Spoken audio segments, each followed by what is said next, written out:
اعوذ باللہ من الشیطان الرجیم بسم اللہ الرحمن الرحیم اللہم وفقنا لما تحب وترضى واجعل عاقبت امورنا خیرا ولا تکلنا الی انفسنا طرفۃ عین ابدا رب ادخلنی مدخل صدق واخرجنی مخرج صدق واجعل لی من لدنک سلطانا نصیرا۔ سورہ مبارکہ بقرہ آیہ کریمہ وَأَقِیمُوا الصَّلَاةَ وَآتُوا الزَّکَاةَ وَارْکَعُوا مَعَ الرَّاکِعِینَ۔ اللہ تبارک و تعالیٰ نے بنی اسرائیل کو دیگر تمام انسانوں کی طرح حکم دیا ہے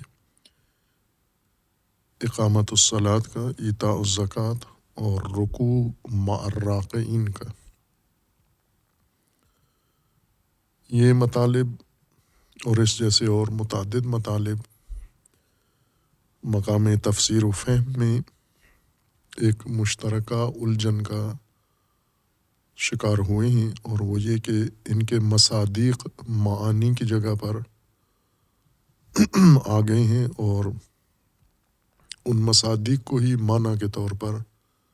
پیش کیا جاتا ہے، اور اس طرح آیت کا حقیقی مفہوم منتقل نہیں ہوتا، اور سارا مطلب جو عمومیت رکھتا ہے اور وسعت رکھتا ہے یہ ایک مصداق کے اندر منحصر ہو جاتا ہے۔ اس مصداق سے باہر اس معنی کی قلم رو اس کی طرف انسان کا ذہن متوجہ نہیں ہوتا، جبکہ قرآن اسی دائرے کی طرف ہمارا رجحان و دھیان دلانا چاہتا ہے۔ جیسے بنی اسرائیل کو جب کہا جا رہا ہے اقامت الصلاۃ، تو فقط عبادت نہیں ہے، اور ایتاء الزکوٰۃ سے فقط مال کا اخراج مقصود نہیں ہے، بلکہ خود معنی اقامت الصلاۃ و معنی ایتاء الزکوٰۃ تمام مصادیق سمیت مراد ہے۔ جب معنی مد نظر رکھا جاتا ہے تو مصادیق خود اس معنی کے اندر آ جاتے ہیں۔ علیحدہ سے مصادیق کے معین کرنے کے لیے کوئی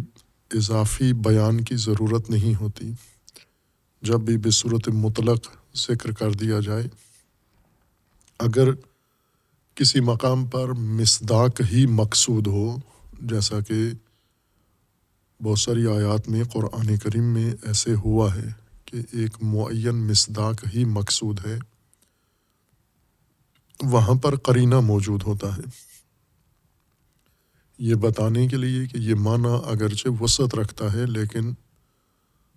اللہ تبارک و تعالیٰ کی مراد مصداق معین ہے،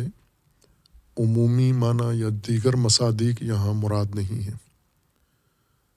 یا بعض اوقات ایک مصداق معین ترجیح رکھتا ہے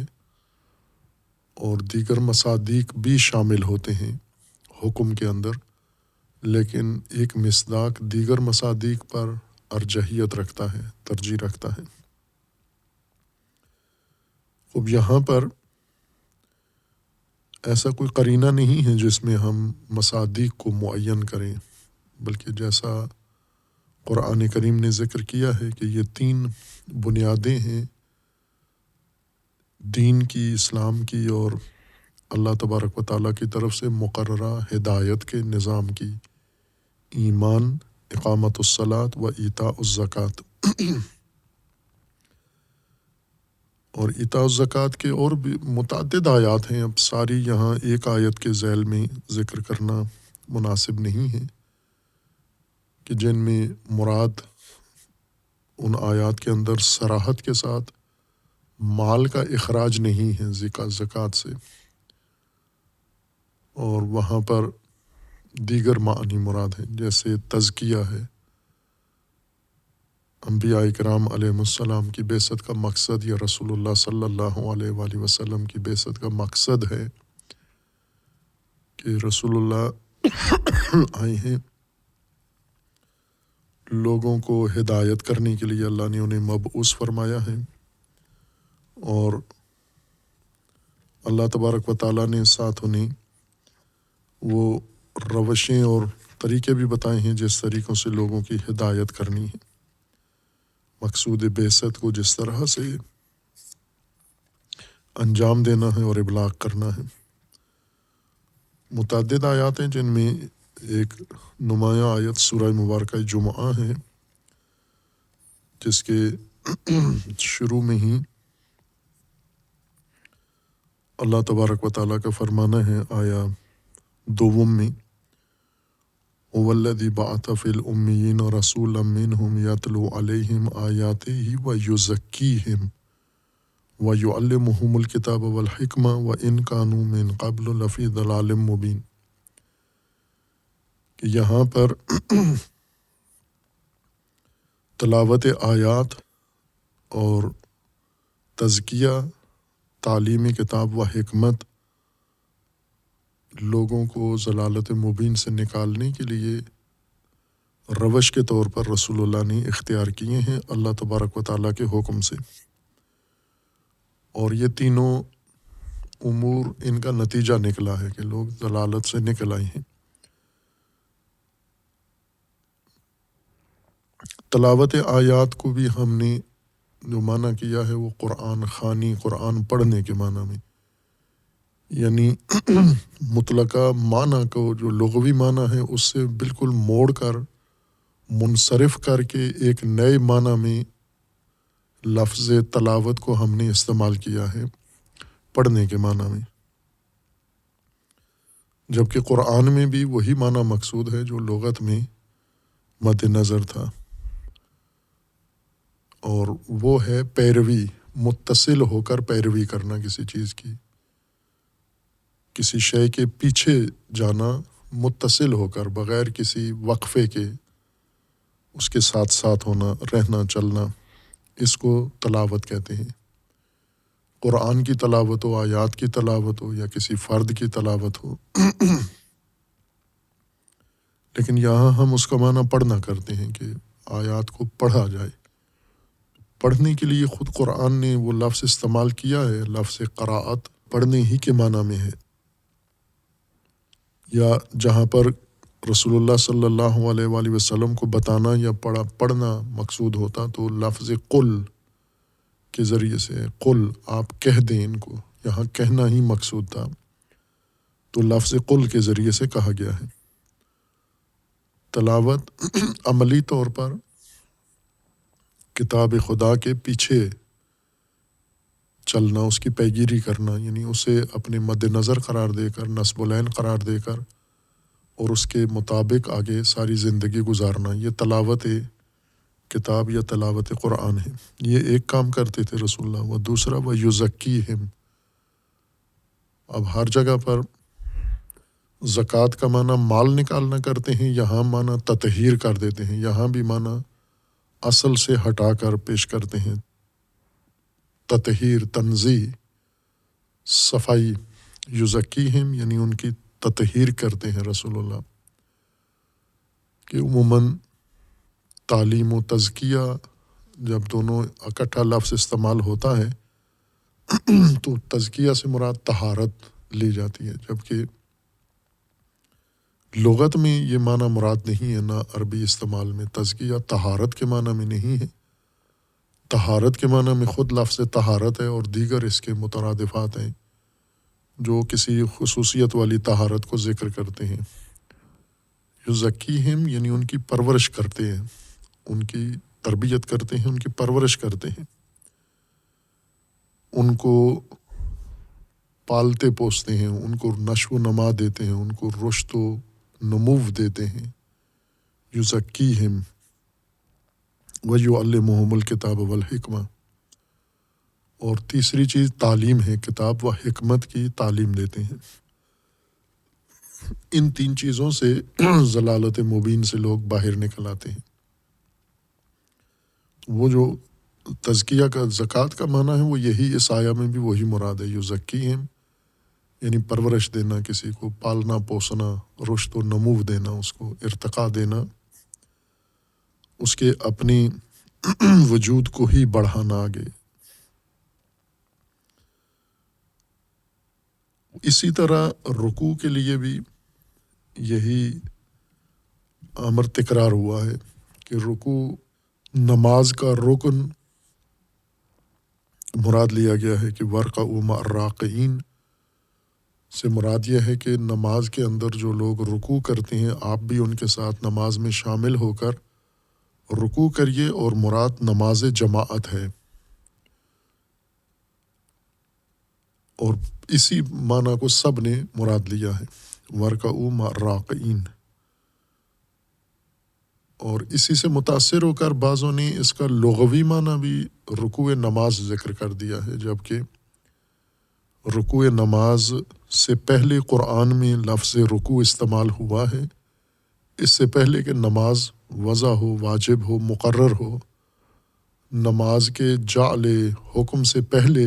بلکہ موضوع سے بھی بنانے سے پہلے، لفظ رکوع قرآن میں مکی آیات میں استعمال ہوا ہے،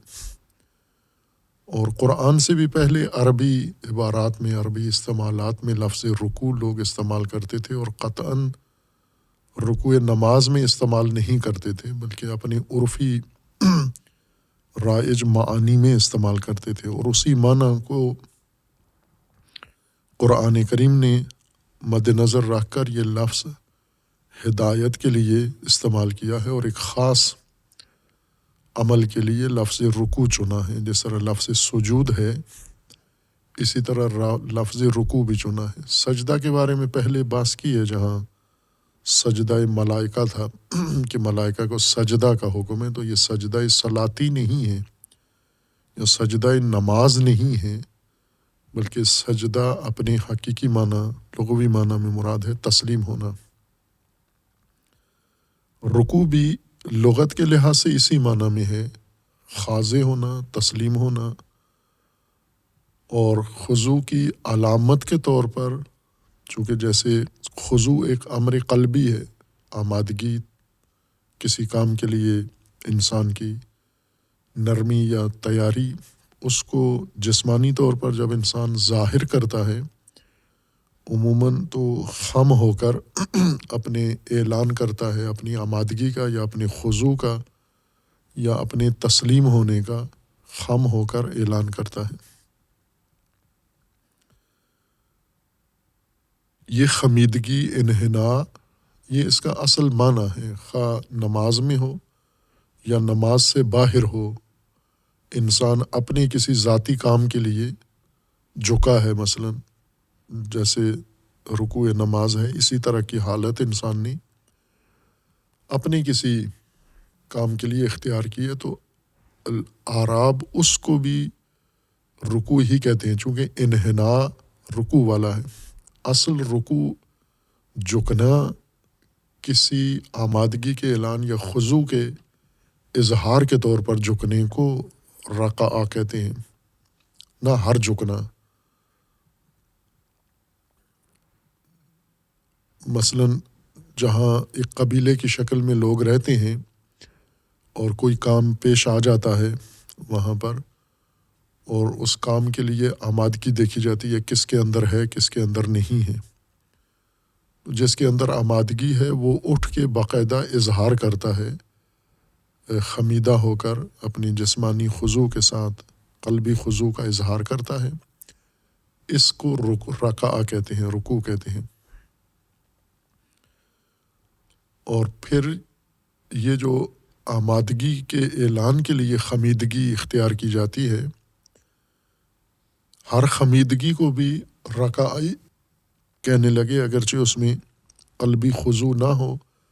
بلکہ اپنی کسی ذاتی غرض کے ذریعے سے انسان، جیسے جوتے باندھنے کے لیے، جوتے کا تسمہ باندھنے کے لیے جھکتا ہے انسان، یا زمین کے اوپر ویسے ورزش کے طور پر خم ہوتا ہے اپنی صحت کے لیے، یا کمر کے مہروں کو ورزش دینے کے لیے زمین کے اوپر جھکتا ہے، زمین کی طرف جھکتا ہے، خمیدہ ہوتا ہے، اس حالت کو بھی رکوع ہی کہتے ہیں۔ اور پھر اسی معنی کو صلاۃ میں بھی، نماز میں بھی اختیار کیا گیا، یعنی صلاۃ عبادی میں بھی اختیار کیا گیا ہے کہ ایک اہم رکن نماز کا عبادت کا رکوع قرار دیا گیا ہے. جیسے سجود ہے، قیام، رکوع اور سجود یہ 3 اصلی ارکان ہیں صلاۃ عبادی کے یا نماز کے، اور تینوں کی ایک حکمت ہے کہ اس ترتیب کے ساتھ عبادت کروائی جا رہی ہے کہ جس میں شروع قیام کی حالت سے ہوتی ہے، پھر اس کے بعد خمیدگی رکوع کی حالت میں ہوتی ہے، پھر اس کے بعد سجدہ تسلیم کامل کے طور پر ہوتا ہے. لیکن اس آیہ کریمہ میں جیسا کہ اکثر مفسرین نے، بلکہ شاید کسی شاذ نادر نے ہی استثناء کیا، باقی سب نے اس کو نماز جماعت پر محمول کیا ہے کہ حکم بنی اسرائیل کو یہ ہے کہ آپ اقامت الصلاۃ کریں، یعنی نماز پڑھیں اور ایتاء زکوٰۃ کریں، اور جماعت کے ساتھ جیسے مومنین جماعت میں نماز پڑھتے ہیں آپ بھی جماعت میں نماز آ کر ادا کریں. چونکہ ذہنوں کے اندر یہی ارتکاز ہے کہ رکوع سے مراد جزء صلاتی ہے، عبادت کا جز ہے. تو اگر پہلے اقامت الصلاۃ کو نماز کا معنی دے دیا گیا ہے تو ورکعوا مع الراکعین تکرار ہو جاتا ہے، یعنی وہ مطلب جو پہلے اقامت الصلاۃ میں آ گیا ہے اسی کو پھر ایک جز کے طور پر ذکر کیا کہ رکوع بھی کریں. جب اس نے صلاۃ قائم کرنی ہے تو رکوع کرنا ہے اس کے اندر خواہ نخواہ اس نے، پھر اسی کو تاکیداً ذکر کیا گیا ہے. پھر اس کے لیے وجوہات ذکر کی جاتی ہیں کہ رکوع کی اہمیت کی وجہ سے کہا گیا. پھر یہ سوال اٹھا کہ رکوع سے تو سجود زیادہ اہمیت رکھتا ہے، تو قرآن میں ایک جگہ بھی نہیں آئی یہ آیت کہ وَاسْجُدُوا مَعَ السَّاجِدِينَ، کسی ایک آیت میں بھی یہ لفظ نہیں ہے. وَاسْجُدُوا ہے، ملائکہ کو بھی ہے اور انسانوں کو بھی ہے، مومنین کو بھی ہے، اور جن کو دعوت اسلام دی جاتی ہے انہیں بھی حکم دیا گیا ہے. صرف سجود کا حکم دیا گیا ہے، لیکن وَاسْجُدُوا مَعَ السَّاجِدِينَ نہیں کہا گیا، جبکہ وَارْكَعُوا مَعَ الرَّاكِعِينَ کہا گیا ہے. ظاہر ہے ایک رائے اظہار کر کے پھر انسان اس کے لیے دلائل تلاش کرنا پڑتے ہیں اور کرتے ہیں. علماء میں علمی توانائی آ جاتی ہے اتنی مختلف علوم سے، پھر وہ دلائل اس کے لیے ذکر کرتے ہیں کہ سجدہ کا نہیں کہا گیا، رکوع کا کیوں کہا گیا ہے. چونکہ بعض نے یہ دلیل دی ہے کہ اس وجہ سے کہ سجدہ کرتا ہوا انسان مشخص نہیں ہوتا کہ نماز پڑھ رہا ہے. اسی طرح کھڑا ہوا قیام کی حالت میں ہے، اس کو بھی انسان تشخیص نہیں دیتا کہ یہ حالت نماز میں ہے. معیناً جو چیز انسان کی نشانی بنتی ہے کہ یہ شخص نماز پڑھ رہا ہے یا یہ گروہ نماز پڑھ رہا ہے جب وہ رکوع میں جاتے ہیں. کھڑے ہوئے ہوں تو انسان سمجھ سکتا ہے کوئی اور کام کر رہے ہیں گویا، یا سجدے میں جھکے ہوئے ہوں تو بھی انسان یہ تشخیص نہیں دے سکتا کہ نماز پڑھ رہے ہیں. رکوع میں ہوں تو نماز ہی پڑھ دیں، چونکہ نماز کے علاوہ رکوع کوئی اور مستقل عمل کے طور پر واجب نہیں قرار دیا گیا. قیام نماز کے علاوہ بھی ہے، ایک معمول کا عمل ہے، اور اسی طرح سجود نماز کے علاوہ بھی سجود ہے، سجود شرعی بھی ہے اور سجود دیگر بھی ہے، لیکن رکوع مختص ہے نماز کے ساتھ. اس طرح کی دلائل سے یہ ثابت کیا گیا ہے کہ وَارْكَعُوا مَعَ الرَّاكِعِينَ سے مراد رکوع صلاتی یعنی نماز کا جز ہے. جبکہ یہاں قرآن ایک بہت اہم ہدایت کا رکن بیان کر رہا ہے، وَارْكَعُوا مَعَ الرَّاكِعِينَ. جیسا پہلے اشارہ گزرا ہے کہ چونکہ تفاسیر میں قرآن فہمی میں جو ایک ذہنی پہلے سے ذہنی حالت کیفیت تقلیدی طور پر بن چکی ہے ہم سب کی، تمام مسلمانوں کی، جمیع فرق کی، وہ یہ ہے کہ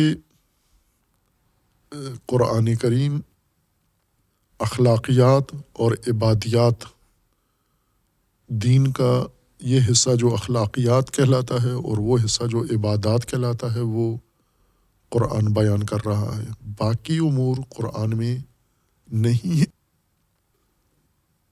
اس ذہنیت کے ساتھ یہ تفاسیر کی جاتی ہیں، چونکہ قرآن کریم کا اصل مقصود ہی عبادت کروانا ہے لوگوں سے۔ عبادت کا طریقہ، دین سارا منحصر ہے عبادات کے اندر، اور اگر عبادات صحیح طریقے سے لوگ بجا لائیں، باقی زندگی بے شک اس بارے میں کوئی دستور قرآن میں نہ ہو، فقط نماز اور دیگر عبادات قرآن کے مطابق بجا لائیں، تو یہ قرآنی ہدایت کے زمرے میں آ جاتی ہے یہ بات۔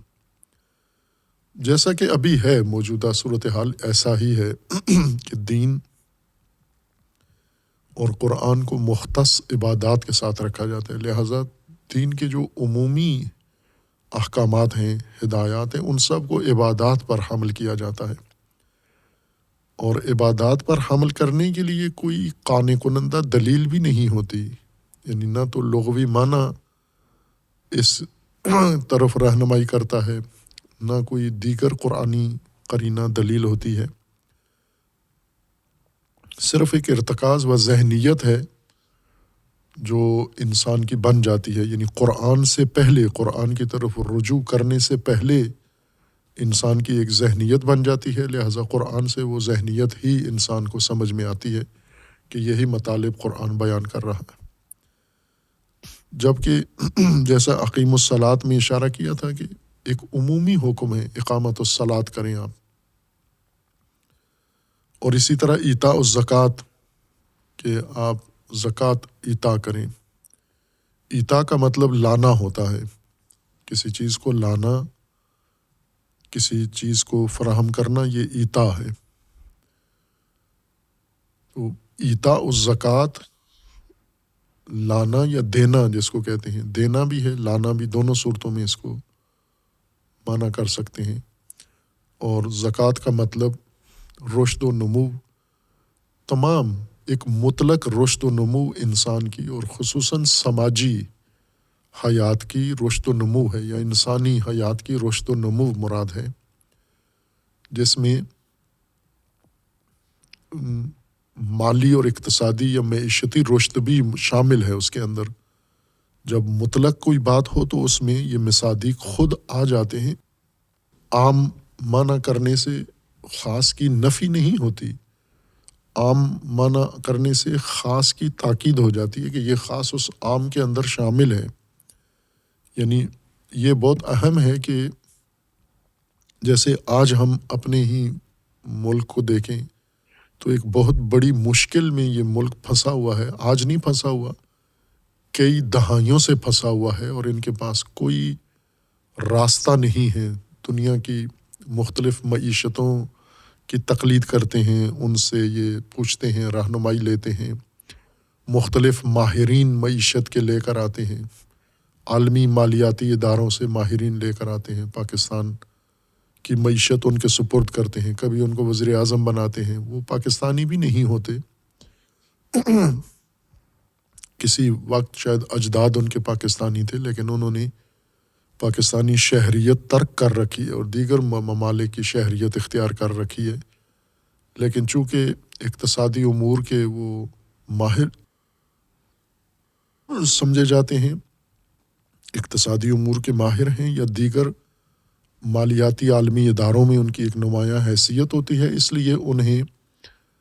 حلال مشکل کے طور پر لایا جاتا ہے کہ یہ پاکستان کی معیشت کی مشکل حل کریں،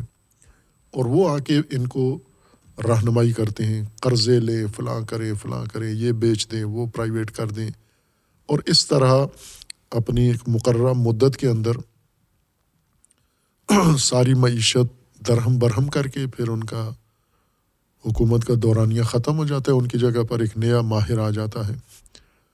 اور وہ اگلے مرحلے میں معیشت کو تباہ کر دیتا ہے۔ یہ اس وقت کی آج کی پاکستان کی زندہ مثال اور ضرورت ہے کہ معیشت پاکستان کی رشد و نمو نہیں کر رہی، بلکہ زوال کی طرف جا رہی ہے، زائل ہو رہی ہے، بے بنیاد اور کھوکھلی ہوتی جا رہی ہے، ہو گئی ہے، یعنی نہ کہ ہوتی جا رہی ہے، ایک بے بنیاد معیشت بن چکی ہے۔ جبکہ باقی دنیا میں ہم دیکھیں تو انہوں نے جیسے بھی جائز و ناجائز کو چھوڑ کے باقی ممالک کو دیکھیں تو انہوں نے اپنی معیشت کو مضبوط کیا ہے ایک،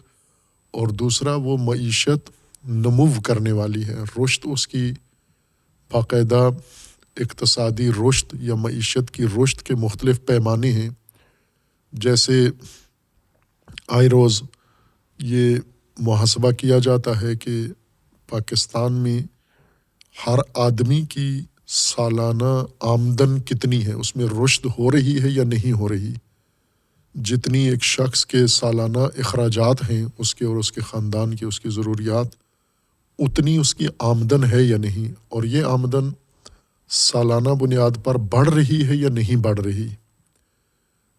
خوب اس حساب سے اگر ہم دیکھیں تو پاکستان منفی ہے رشد، پاکستان کی اقتصادی رشد، یا مثلاً یہ کہا جاتا ہے کہ پاکستان کے پاس جو زر مبادلہ ہے، وہ زر ضمانت جس کو کہتے ہیں، جس کے اس بنیاد پر پاکستان تجارت کرتا ہے، دیگر ملکوں کے ساتھ لین دین کرتا ہے، وہ کتنا ہے زر مبادلہ، اس میں کوئی اضافہ ہو رہا ہے یا نہیں ہو رہا، یا پاکستان کا جو ذخیرہ ہے، مالیاتی ذخیرہ ہے، وہ رشد کر رہا ہے یا نہیں کر رہا۔ پاکستان کے ترقیاتی کام، مثلا سڑکیں نئی بن رہی ہیں، ایئرپورٹ نئے بن رہے ہیں، مارکیٹیں نئی بن رہی ہیں، کارخانے نئے بن رہے ہیں، یہ کام ہو رہا ہے یا نہیں ہو رہا، یا تعلیمی ادارے بن رہے ہیں نہیں بن رہے۔ ان کو محاسبہ کر کے دیکھا جاتا ہے کہ یہ ملک اقتصادی طور پر رشد کر رہا ہے یا نہیں کر رہا۔ ان محاسبات کی بنیاد پر پاکستان معیشت کے لحاظ سے ایک فیل ملک سمجھا جاتا ہے، دیگر چند ملکوں کی طرح۔ اب کیا کریں اس کو؟ قرآن نے اس معیشتی رشد کا عنوان یہی زکوٰۃ رکھا ہے۔ زکوٰۃ کا معنی ہی رشد ہے، نہ کہ رشد۔ زکوٰۃ سے مراد یہ ہے کہ آپ ہر آدمی اپنے مال سے کچھ مخصوص حصہ نکال دے، یہ ایک مصداق ہے یا یہ ایک حکم ہے، شعبہ ہے رشد، مجموعی رشد کا۔ اور زکوٰۃ فقط اقتصادی رشد کے ساتھ مخصوص نہیں ہے، معنوی رشد بھی زکوٰۃ کے اندر شامل ہے، سماجی رشد بھی زکوٰۃ کے اندر شامل ہے، دفاعی رشد بھی زکوٰۃ کے اندر شامل ہے، تعلیمی رشد بھی زکوٰۃ کے اندر شامل ہے۔ زکوٰۃ مجموعی رشد کا نام ہے، جس طرح صلاۃ ایک نظم ترتیب وار حرکت کا نام ہے، تو ساتھ ہی زکوٰۃ بھی ہے۔ صلاۃ حرکت ہے، ایک باہدف حرکت کا نام صلاۃ ہے، اور یہ باہدف حرکت یہ ترقی کے ساتھ ہو، رشد کے ساتھ ہو، یعنی یہ تکمیلی یا استکمالی حرکت ہے، یہ تکامل ہے یہ۔ اور اس حرکت کو قرآن نے فرمایا ہے کہ یہ انفرادی طور پر نہیں ہو بلکہ اجتماعی طور پر ہو، یہ آمادگی تمہارے اندر اس عمل کے لیے اجتماعی طور پر ہو۔ لہٰذا اس کے لیے ایک چیز جو ضروری ہے، جو شخص بھی مومن معاشرہ کا حصہ بنتا ہے، تمام طبقات، ان کے لیے ایک لازم واجب عمل وہ رکوع ہے۔ رکوع یعنی اس پورے نظام کے لیے، الہی نظام کے لیے، اس سماجی نظام کے لیے، اس معیشتی نظام کے لیے، اس سیاسی نظام کے لیے اپنے اندر آمادگی ظاہر کرنا۔ مثلا ابھی ہم لوگوں کو دیکھیں، پاکستان کے اندر رہنے والے، اپنے ملک کو مثال قرار دیں، باقی ملکوں کی بھی مثال یہی ہے۔ مثلا ہم ایران کے معاشرے کو بھی مثال قرار دے سکتے ہیں، لیکن پاکستانیوں کے لیے ایرانی معاشرہ سماج زیادہ شناختہ شدہ نہیں ہے، یعنی جو بھی بات کریں تو ایک غائبانہ بات ہے، چونکہ وہ مشاہدہ نہیں کر پا رہے اس کو۔ وہ یہ ہے کہ مثلا موجودہ ایرانی معاشرہ، انقلابی معاشرہ میں کتنے لوگ آمادہ ہیں اس موجودہ نظام کے ساتھ تعاون کے لیے، اس کو ماننے کے لیے، اور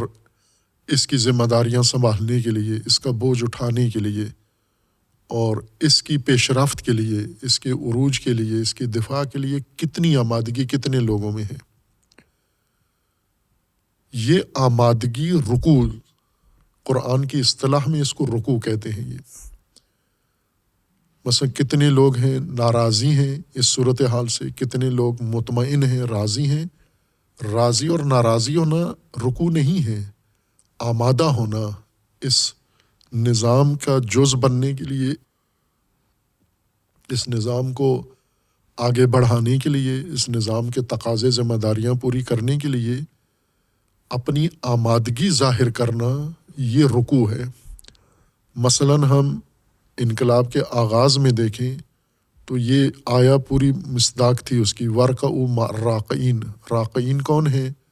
جو اٹھ کھڑے ہوئے ہیں اور آمادہ، انہوں نے اپنی آمادگی کا اظہار کر دیا ہے، اور یہ آمادگی ان کے اندر کسی معاوضے کے لیے، اس سے مراد ملازمین نہیں ہے۔ راکعین کسی نظام کے ملازمین کو نہیں کہتے، نوکروں کو نہیں کہتے، یعنی وہ طبقہ جو تنخواہ پہ آتا ہے اور اپنا معاوضہ لے کر کام کرتا ہے، وہ راکعین نہیں ہے۔ راکعین وہ ہیں جو اس کو اپنا ایک فریضہ سمجھ کر، اللہ کا حکم سمجھ کر اس کو بجا لاتے ہیں، یہ راکعین میں سے ہیں۔ خوب شروع میں اگر ہم دیکھیں تو یہی راکعین تھے جو بلا معاوضہ، جو انقلاب لائے بھی، جنہوں نے نظام قائم کیا، جنہوں نے دفاع کیا، یہ سارے راکعین تھے۔ لیکن پھر یہ آمادگی آہستہ آہستہ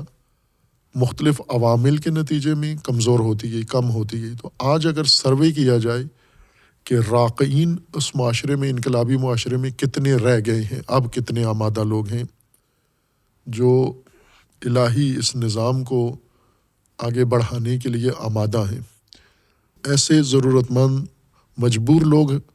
وہ راکعین نہیں ہوتے، چونکہ ان کے اندر آمادگی نہیں ہے۔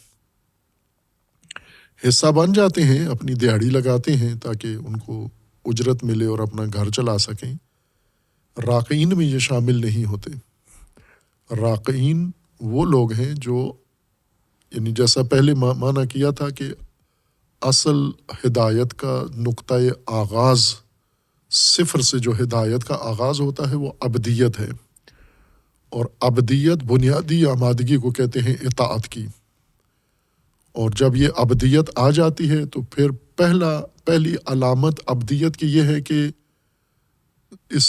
نظام کے لیے، سماج کے لیے، اپنی زندگی کے لیے اور ہمیشہ کے لیے جو وسائل، جو راستے، وسیلے، اسباب، اصول اللہ تبارک و تعالیٰ نے مقرر کیے ہیں، ان پر اعتماد کرنا۔ انسان معمول کی زندگی میں متوجہ نہ بھی ہو تو بھی کچھ چیزوں پر اعتماد کر کے، انحصار کر کے زندگی گزار رہا ہوتا ہے۔ مثلا کچھ لوگ ہیں جو آباء و اجداد کے طور طریقوں پر اعتماد کرتے ہوئے، غیر شعوری طور پر آباء و اجداد کے طریقوں پر اعتماد کرتے ہوئے زندگی گزار رہے ہوتے ہیں۔ اسی کو ایمان کہتے ہیں۔ ایمان عرفی ہے، ایمان قرآنی یا ایمان اسلامی نہیں ہے۔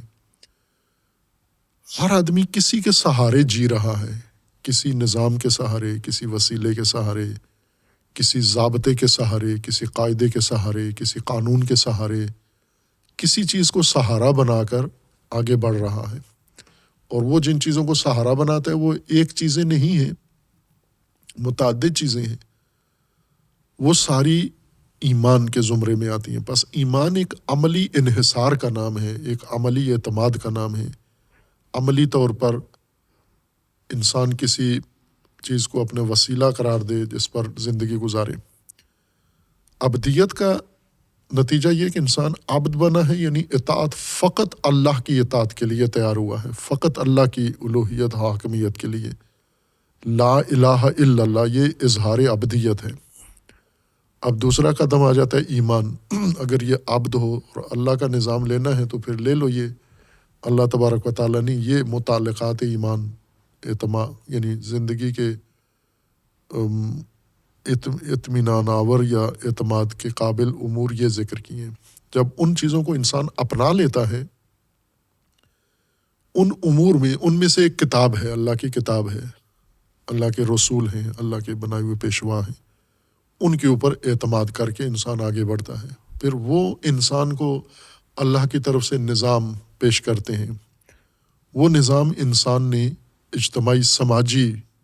بنیادوں کے اوپر قائم کرنا ہے، لیکن اسی ایمانی بنیاد پر،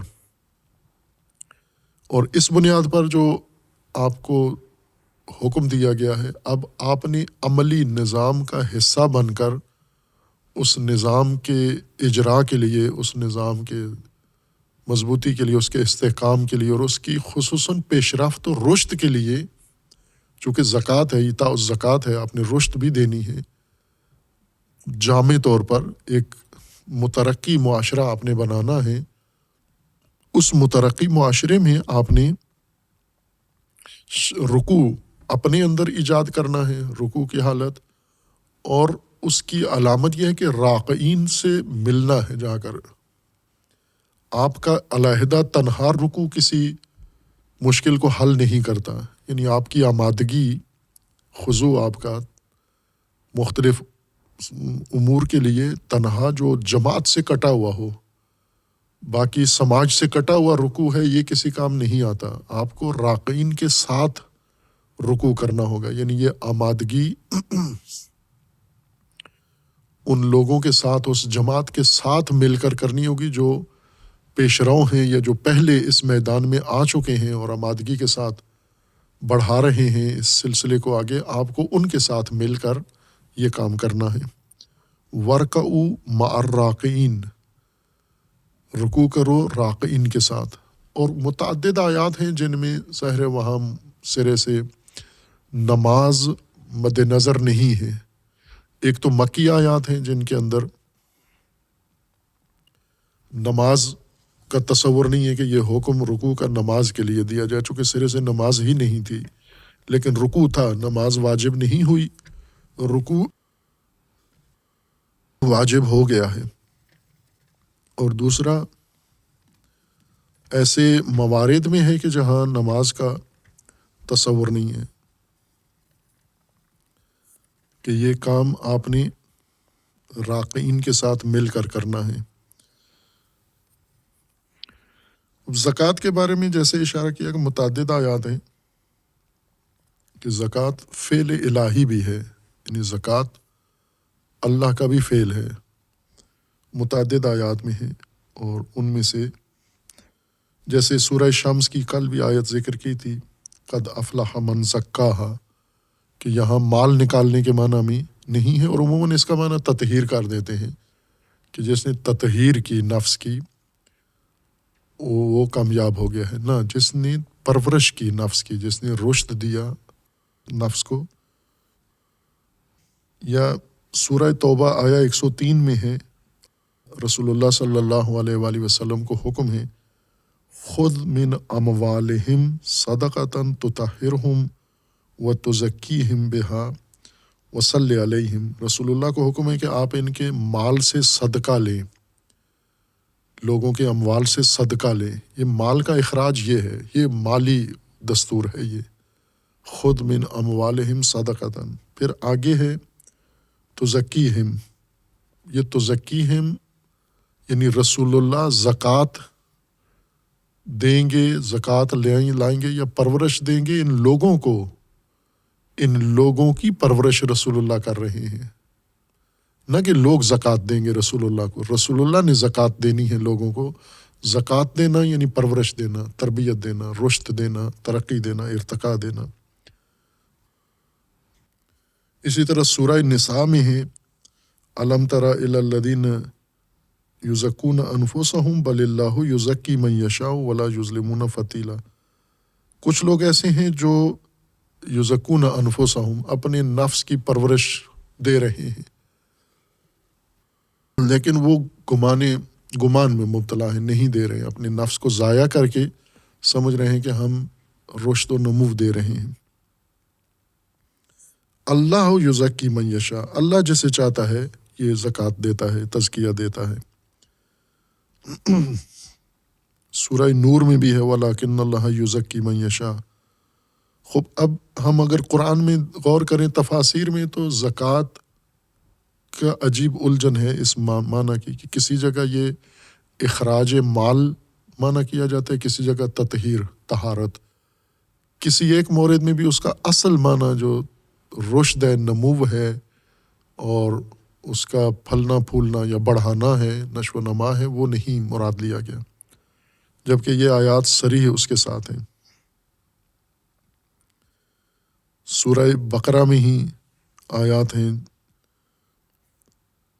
سورہ بقرہ کی آیا 129 میں ہے، یتلو علیہم آیاتک ویعلمہم الکتاب والحکمہ ویزکیہم، اور اسی طرح متعدد آیات میں اللہ تبارک و تعالیٰ نے فرمایا کہ ولا یکلمہم اللہ ولا ینظر الیہم یوم القیامہ ولا یزکیہم، اللہ قیامت میں ان کا تزکیہ نہیں کرے گا۔ یا سورہ فاطر میں ہے ومن تزکا فانما یتزکا لنفسہ والی اللہ المصیر، جس نے بھی تزکیہ کرنا ہے اپنا کرنا ہے۔ سورہ اعلیٰ میں ہے قد افلح من تزکا۔ خوب یہ ساری اسی مادہ سے ہیں، یہ زکوٰۃ والی آیات ہیں ساری، لیکن اس کو ہم جہاں مال والا حکم لگانا ہے وہاں زکوٰۃ مصدر استعمال، جہاں مصدر زکوٰۃ استعمال ہوا اس کا معنی مال کرتے ہیں، جہاں مصدر تزکیہ استعمال ہوا ہے اس کا معنی تطہیر کر دیتے ہیں، جبکہ معنی ایک ہے اور وہ رشد و ارتقاء ہے۔ یا سورہ بقرہ میں ایک جگہ صراحت کے ساتھ اللہ تبارک و تعالیٰ نے فرما دیا ہے، سورہ بقرہ آیا 232 میں ہے ذالکم ازکا لکم و اطہر، یہ تمہارے لیے ازکا ہے و اطہر ہے، کہ یہاں یہ تقابل کر کے بتا دیا ہے کہ طہارت نہیں ہے ازکا کا معنی، ازکا و اطہر، اطہر کا مطلب پاکیزگی ہے، طہارت، ازکا کا مطلب رشد ہے و نمو ہے۔ اسی طرح متعدد آیات ہیں۔ اب انہی آیات میں جو آیات رقعہ کا مادہ استعمال کرتی ہیں اور ہمیں حکم دیا جا رہا ہے، جیسے سورہ مرسلات میں ہے وَإِذَا قِيلَ لَهُمْ ارْقَعُوا لَا يَرْقَعُونَ، جب انہیں رکوع کا کہا جاتا ہے تو رکوع نہیں کرتے، یعنی ہے کہ نماز کا کہا گیا ہے کہ نماز پڑھو اور نماز نہیں پڑھتے، رکوع کا کہا گیا ہے رکوع نہیں کرتے۔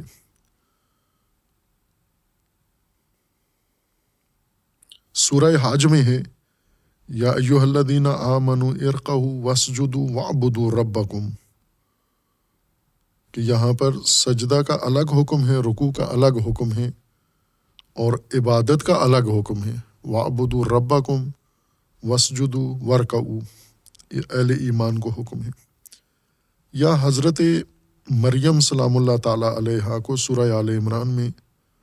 حکم ہے یا مریم اقنتی لربک واسجدی وارکعی مع الراکعین، راکعین کے ساتھ آپ رکوع کریں، کہ اس کو بھی حاملے بر نماز ہی کیا گیا ہے، کہ جو یہود کی نماز تھی جماعت، اس میں آپ بھی شامل ہوا کریں اور رکوع کے ساتھ۔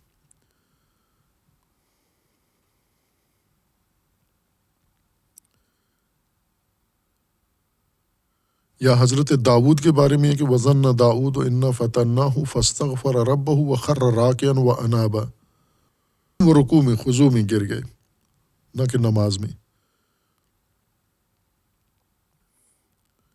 اور خصوصاً اس بارے میں جو ایک آیا محل معرکۃ الآراء ہے، متعدد باتیں ہیں، سورہ مائدہ کی آیا 55 ہے، جسے آیا ولایت کہتے ہیں، انما ولیکم اللہ الذین یقیمون الصلاۃ، انما ولیکم اللہ ورسولہ والذین آمنوا الذین یقیمون الصلاۃ ویؤتون الزکاۃ وہم راکعون، کہ یہاں پر بھی رکوع سے مراد رکوع صلاتی لیا گیا ہے، کہ نماز کے رکوع کی حالت میں زکوٰۃ دیتے ہیں۔ حضرت ابراہیم علیہ السلام کو حکم ہے وَعَهِدْنَا إِلَىٰ إِبْرَاهِيمَ وَإِسْمَاعِيلَ أَن طَهِّرَ بَيْتِي لِلطَّائِفِينَ وَالْعَاكِفِينَ وَالرُّكَعِ السُّجُودِ، کہ یہاں پر طائفین و عاکفین و رکع السجود، یا وَطَهِّرْ بَيْتِي لِلطَّائِفِينَ وَالْقَائِمِينَ وَالرُّكَعِ السُّجُودِ، اور اسی طرح سورہ فتح میں ہے۔ متعدد آیات ہیں جن میں چند ایک آیات وہ مکی آیات ہیں جہاں پر سرے سے نماز ہی ابھی وضع نہیں ہوئی اور وہاں حکم دیا جا رہا ہے کہ آپ رکوع کرو۔ رکوع نماز کا رکن ہے، اور اس رکن میں مراد از رکوع یہی خضوع ہی ہے، ایک خاضعانہ عمل ہے جو اثناء نماز میں سجود کی طرح منظور کیا گیا ہے کہ قیام ہے، قیام کے بعد خمیدگی ہے، رکوع ہے، انحناء ہے، اور پھر اس کے بعد سجدہ یعنی زمین پر سر رکھنا ہے۔ یہ دو مصداق باعث بنے ہیں کہ رکوع کا معنی اور سجود کا معنی بھی منصرف ہو گیا ہے آج کے مومنین مسلمین کے ذہنوں میں، کہ رکوع و سجود جہاں بھی یہ لفظ آتا ہے مقصود یہ رکوع صلاتی و سجود صلاتی ہے، اور اس کو معنی کے طور پر اخذ کر لیتے ہیں، جبکہ معنی میں عمومیت ہے، اور رکوع سجدہ رکوع و سجود جو نماز کے اندر ہے وہ بھی شامل ہو جاتا ہے اس حکم عمومی میں، ورکعوا مع الراکعین، اور جو اس کے علاوہ مصادیق ہیں اس کے دیگر وہ بھی اس کے اندر شامل ہو جاتے ہیں۔ اور خصوصاً اس نقطے کے پیش نظر کہ در حقیقت قرآن کریم نے جب رسول اللہ صلی اللہ علیہ وآلہ وسلم کو ہدایت قرآن دیا جا کر اس سے لوگوں کو ضلالت سے نکالیں، اور رسول اللہ ان کو ضلالت سے نکال کر آئے، پھر ایک مرحلہ مکہ میں گزار کر اب مدینہ میں یثرب میں آئے، اور وہاں پر یہود سے پالا پڑا، بنی اسرائیل سے، اور بنی اسرائیل چونکہ پہلے سے اہل کتاب تھے ان کے بارے میں توقع تھی کہ یہ قبول کریں گے دعوت اسلام، چونکہ پہلے سے یہ آمادہ تھے، آشنا تھے، برخلاف مشرکین کے کہ ان میں سرے سے آشنائی ہی نہیں تھی۔ لیکن توقع کے برعکس ہوا، اہل کتاب نے عصیان کیا و دعوت کو رد کر دیا، قبول نہیں کیا، رسول اللہ صلی اللہ علیہ وآلہ وسلم کا پیغام رد کر دیا، جس کا یہاں پر بھی ذکر ہے کہ وَلَا تَكُونُوا أَوَّلَ كَافِرٍ بِهِ، پہلے کافر، بڑے کافر، نمایاں کافر نہ بنو تم، یعنی اہل کتاب ہوتے ہوئے دعوت الہی کو رد کر رہے ہو آپ، تو یہ زیادہ بڑا کفر ہے۔ بائیں کہ پہلے کافر ہو چکے تھے مشرکین، مکہ سے رسول اللہ کو جنہوں نے نکالا تو وہ ظاہر کافر، پہلے کافر زمانی لحاظ سے تو وہ تھے، چونکہ پہلی دعوت ان کو دی گئی تھی، اور مقصود یہ تھا کہ اہل کتاب اور غیر اہل کتاب میں اگر موازنہ کریں اور دونوں انکار کریں، یعنی ایک مذہبی آدمی اللہ کا دستور ٹھکرا دے اور ایک لامذہب انسان اللہ کا دستور ٹھکرا دے،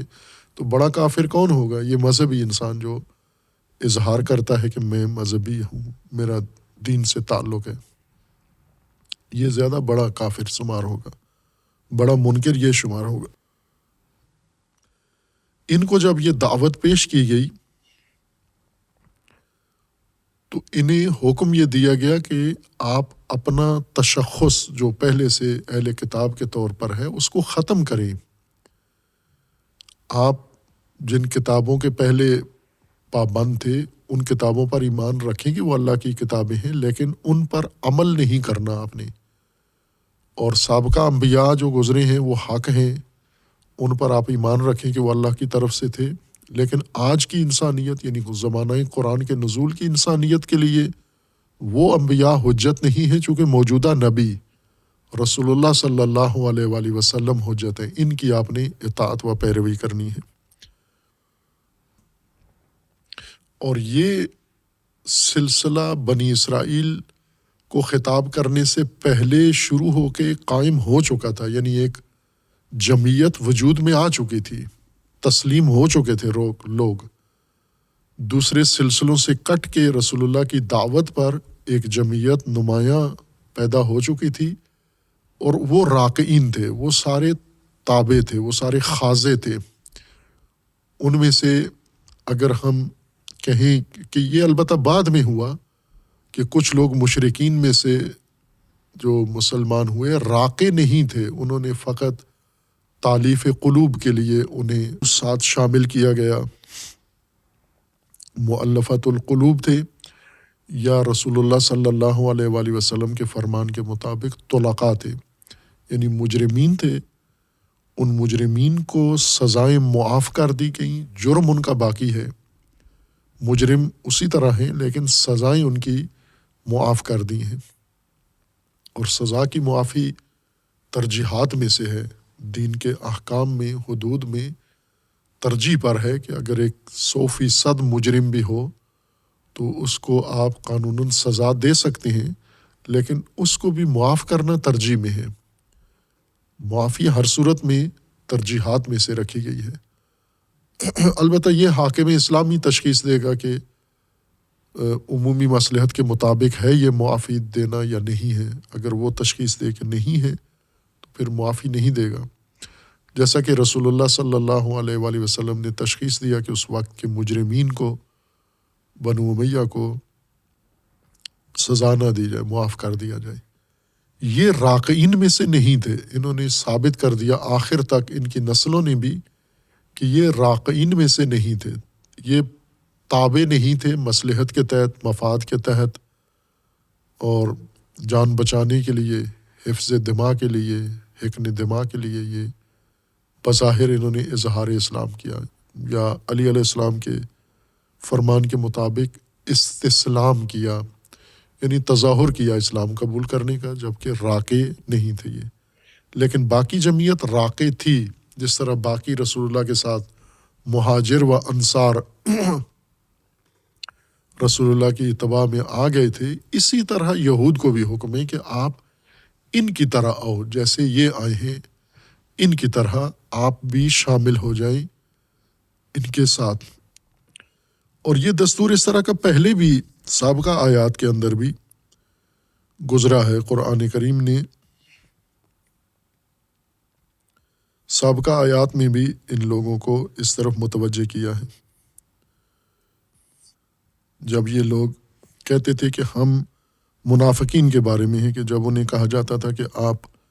ایمان لے آئیں جس طرح دوسرے ایمان لائے ہیں، تو یہ کہتے تھے ہم سفہا کی طرح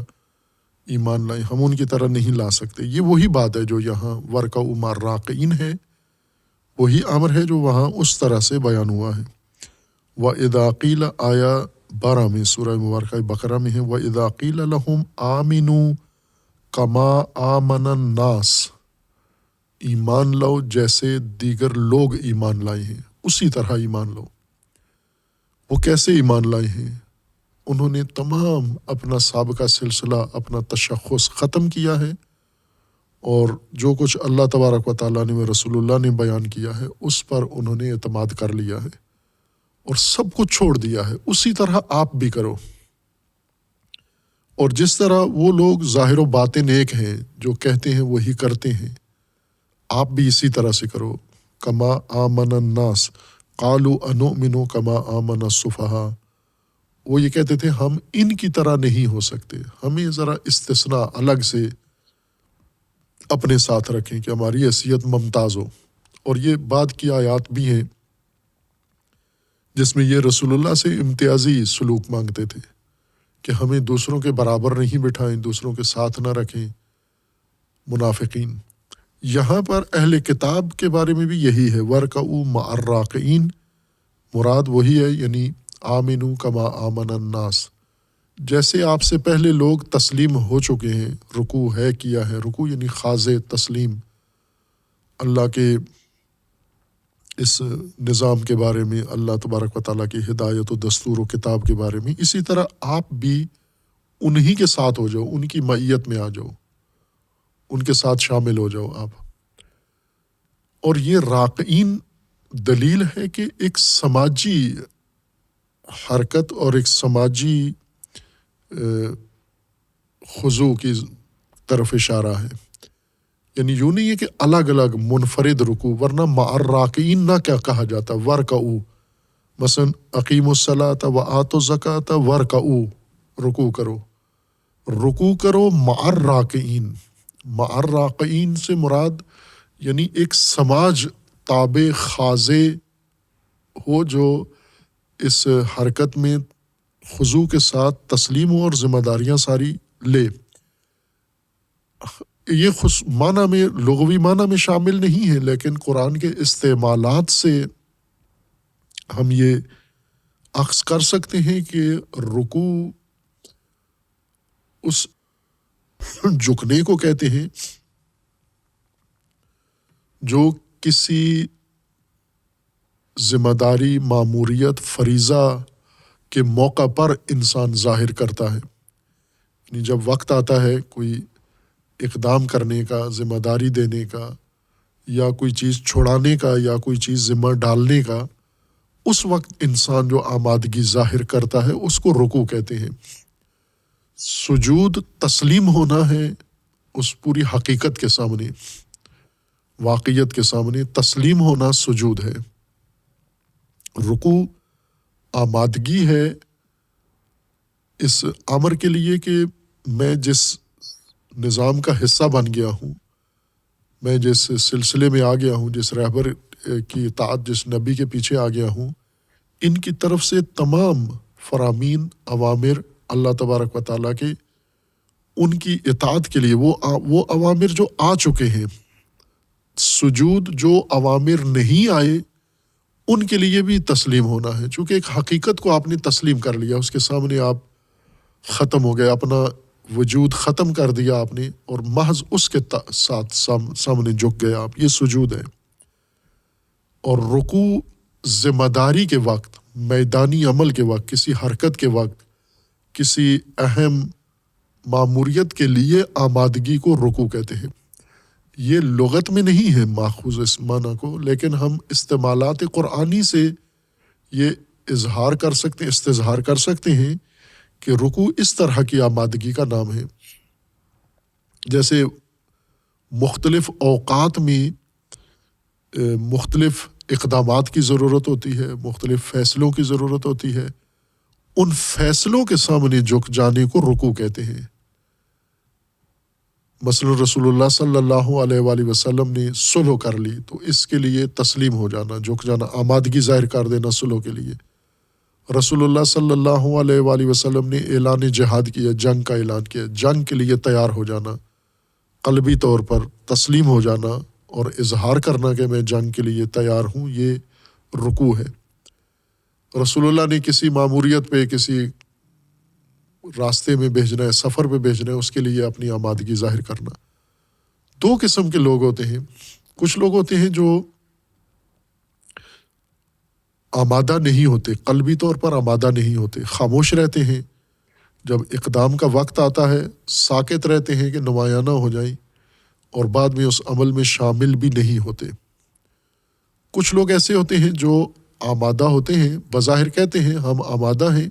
لیکن بیچ میں کوئی بہانہ بھی اپنے لیے تلاش کر لیتے ہیں کہ میری یہ مصروفیت ہے،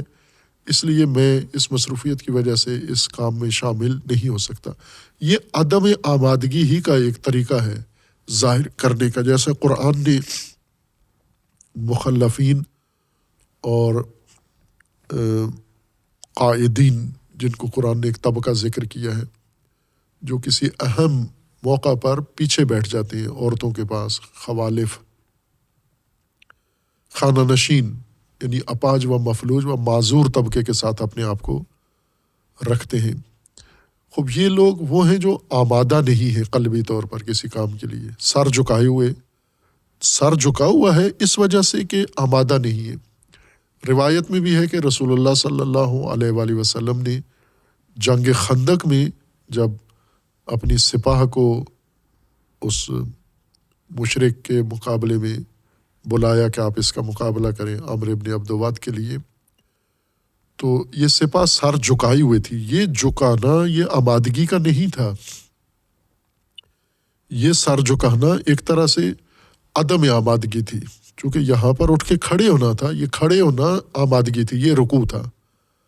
یعنی کھڑے ہو کر یہ اظہار کرنا کہ میں ہوں آمادہ اس کام کے لیے، یہ رکوع ہے. یعنی یہ خضوع ہے، یہ جھکنا ہے رسول اللہ کے فرمان کے سامنے، تسلیم ہونا ہے. اور یہاں سر جھکانا رکوع نہیں ہے، بلکہ ایک طرح سے کہیں کہ یہ انکار ہے، ایک عملی یا جسمانی حرکت کے ساتھ بدنی زبان کے ذریعے انکار ہے یہ کہ ہم نہیں کرتے. عموماً ایسے ہوتا ہے کہ مالی ذمہ داریاں یا جسمانی یا جہادی ذمہ داریوں کے وقت کچھ لوگ سر نیچے جھکا لیتے ہیں، اس کو نہیں رکوع کہتے. ہر خمیدگی گردن کی یا کمر کی رکوع نہیں ہے. رکوع وہ جھکاؤ ہے جو اس اظہار کے لیے ہو کہ میں آمادہ ہوں اس کام کو انجام دینے کے لیے. اس لیے ان کو حکم ہے وارکعوا مع الراکعین، اور یہ ایک عمومی حکم ہے، یہود یا بنی اسرائیل کے ساتھ مختص نہیں ہے، مومنین کے لیے ہے. صدر اسلام میں بھی تھا اور آج بھی ویسے ہی یہ حکم اپنی جگہ پر ہے. اقیموا الصلاۃ وآتوا الزکاۃ وارکعوا مع الراکعین.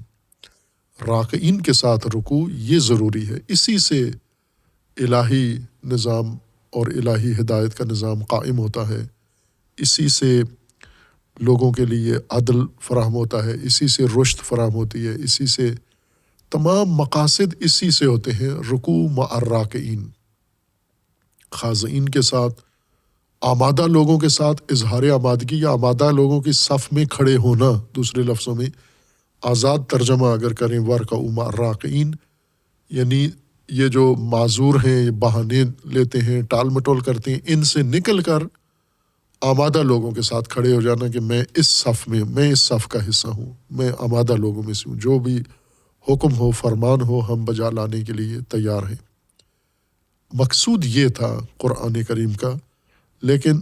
وہ جو ذہنیت ہے پہلے سے بنی ہوئی کہ دین قرآن فقط عبادات بیان کر رہا ہے، اور جتنے الفاظ مشترک ہیں یا جتنے الفاظ عمومیت رکھتے ہیں اور ان کے مصادیق میں سے عبادات بھی ہیں، ان تمام الفاظ کو مختص کر دیا عبادت کے ساتھ و حتیٰ ارکان کے ساتھ. یعنی وارکعوا مع الراکعین سے مراد نماز جماعت ہے. اقیموا الصلاۃ کیا ہے؟ وہ بھی نماز جماعت ہے. وارکعوا مع الراکعین بھی نماز جماعت ہے. یہ رکوع کے ساتھ نماز جماعت بیان کرنا یہ راسخ مطلب ہے، جمع ہوا ہے ذہنوں کے اندر، سنا ہوا ہے. قرآن میں تدبر سے پہلے ہی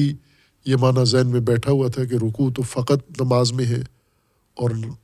صلاۃ منحصر در نماز ہے اور دین منحصر در عبادات ہے. یہ اس ذہنیت کا نتیجہ ہے کہ ہم قرآن کے اتنے کھلے مطالب اور عام مفاہیم کو بھی ہم بند اور چھوٹے مصادیق میں منحصر قرار دیتے ہیں. اور اس کے بعد اللہ تبارک و تعالیٰ کا ان کو فرمان ہے تأمرون الناس بالبر وتنسون انفسکم وانتم تتلون الکتاب افلا تعقلون. یہ ایک اور سرزنش بھی ہے ان کی کہ آپ لوگوں کو بر کا حکم دیتے ہو اور خود فراموش ہو جبکہ تم کتاب کی تلاوت کرتے ہو اور عقل نہیں رکھتے. اور دیگر آیات کے بعد میں بیان کریں گے. وصلی اللہ علی محمد وآلہ الطیبین الطاہرین.